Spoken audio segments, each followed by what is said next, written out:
আজ না শুধু আমাদের স্কুলেই বৃষ্টি হয়েছে, বাড়ি এসে দেখছি বৃষ্টি টিষ্টি এখানে কিছু হয়নি। এখানে পুরো শুকনো মাঠ, মানে এখানে বৃষ্টির কোনো ছাপই নেই। বৃষ্টির জলে ভিজে শেয়ালটার কি অবস্থা হয়েছে দেখো, মানে একে আমি শেয়ালই বলি।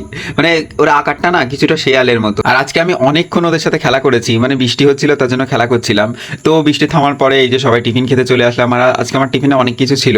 আমার টিফিনে ছিল আজকে ছিল রসগোল্লা ছিল, আপেল ছিল, শশা ছিল, তারপরে ছিল জুস ছিল, তারপরে পরোটা তরকারি এইসব ছিল। আজকে বাড়ি থেকে শুধু ওই ফল কেটে এনেছিলাম আর জুস এনেছিলাম, তাছাড়া ভাত আনিনি।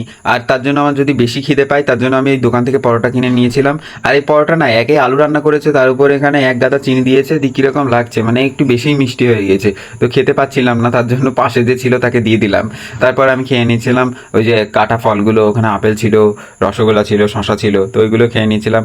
ফলগুলো খাওয়ার পর ভাবলাম এবার জুসটা খেয়ে নিই। আর জুসটা না খাওয়ার পর দেখি একটু টক টক লাগছে, মানে কিরকম একটা লাগছে, মানে এগুলো কেনা তো তার জন্য।